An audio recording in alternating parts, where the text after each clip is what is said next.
Floor mats ఇప్పుడు అందరి ఇంట్లోనూ ఉన్నాయి కదా! సో, ఫ్లోర్ మ్యాట్స్‌ని క్లీన్ జేయడానికి ఇలాంటి ఒక బ్రష్ కొనుక్కొని ఇంట్లో పెట్టుకోండి. ఎందుకనేది మొత్తం వీడియో చూస్తే మీకే అర్థమవుతుంది. నేనైతే ఈ ఫ్లోర్ మ్యాట్‌ని ఫ్రీక్వెంట్‌గా వాష్ చేయడం అంత ఈజీ అయితే కాదు.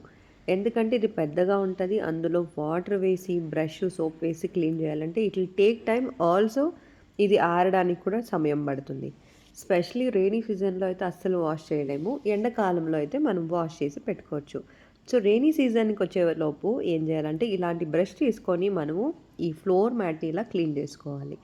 ఇలా చేయలేదంటే మీకు తెలీదు దాంట్లో ఎంత డస్ట్ ఉంటుంది అని. నేనైతే ఈ మ్యాట్ రెగ్యులర్‌గా రోజు పడుకోవడానికి నైట్‌లో కింద వేసుకొని దానిపైన ఏదైనా క్లాత్ వేసుకొని పడుకుంటూ ఉంటాను.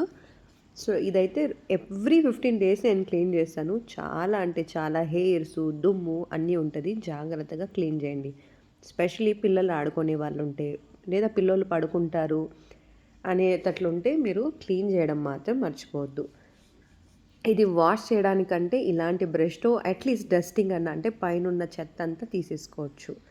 ఇల్లు మనము ఎంత నీట్‌గా పెట్టుకున్నా ఏదో రకంగా గాలికి ఇట్లా వచ్చేసి దుమ్ము అవన్నీ ఎక్కువ ఉండిపోతుందనమాట. మీరు కావాలంటే ఇప్పుడు చూడండి. చూసారా? ఎంత డస్టు, హెయిర్ అంతా ఉందో. 15 డేస్‌కి వన్స్ క్లీన్ చేసినా కూడా ఇలా ఉంటుంది. సో, జాగ్రత్తగా మీరు నీట్‌గా మ్యాట్‌ని క్లీన్ చేసేసుకోండి. నేను ఎక్కువగా కడగనిది. అంటే ఆల్మోస్ట్ ఇలానే క్లీన్ చేసుకుంటాను. అప్పుడు మనకి ఎక్కువ రోజులు మంచిగా వస్తది. ఈ మ్యాట్ తీసుకొని ఇప్పటికి 10 ఇయర్స్ అవుతుంది. సో, మీరు కూడా ఈ టిప్‌ని ఫాలో అయిపోండి.